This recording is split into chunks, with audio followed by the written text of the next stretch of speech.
just simply means be still and know. There are times when you must close your mouth so that the frequency of God can be made known unto your soul. Just be still and know. How many people in the room had moments where you knew you heard something, and instead of you tuning into the frequency, you turned the noise down? Hey, I need you to cut your hair. But God,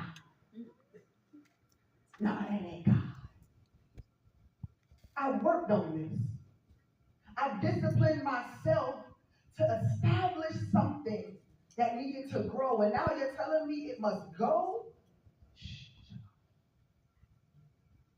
Just be still and know. But I put in my time, I put in my effort. I creased my scalp.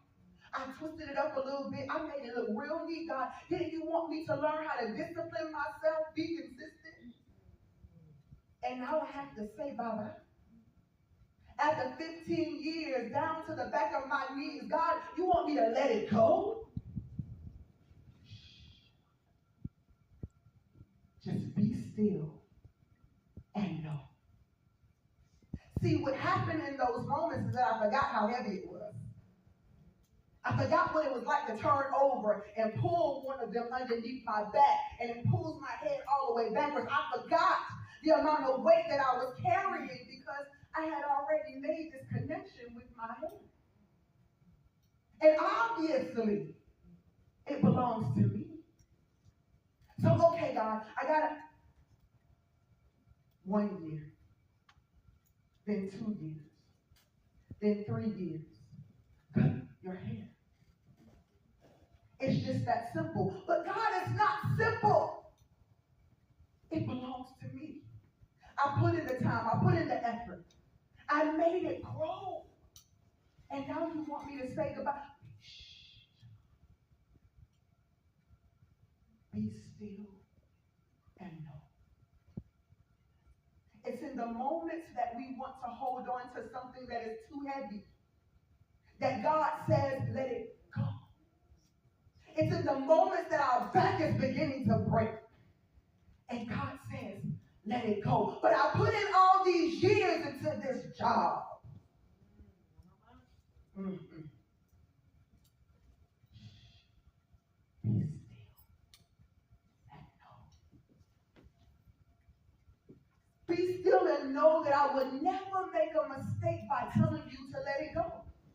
Be still and know that wisdom changes forms, and maybe, just maybe, what you've been doing with your hair is not what I intended to be your greatest teacher. I know you put in the effort. I know you put in the time. I know you nurtured this marriage. You want me to let it go?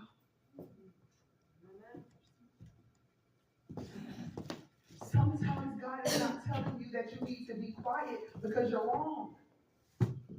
Sometimes God is saying, shh, be still and know that every incident, every trial, every tribulation, I allowed. Because you needed to know. Know what? Know that you're strong. You needed to know. Know what? Know that you have power. To know what? To know that you can show up and things will change and atmospheres will shift. But you won't know it if you keep yelling at me. God, I don't want to do it. Shh.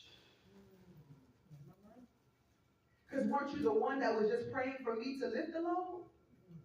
See, weren't you the one praying to ask what the reason was you were having headaches for?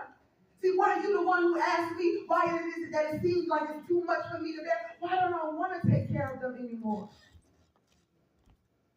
Weren't you asking me the question?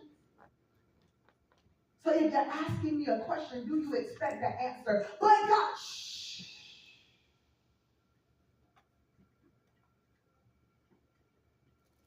Just be still and know that it's all a part of my purpose and all a part of my plan. And I would never steer you wrong. But sometimes I just need you to shut up and get out of my way. Be still and know.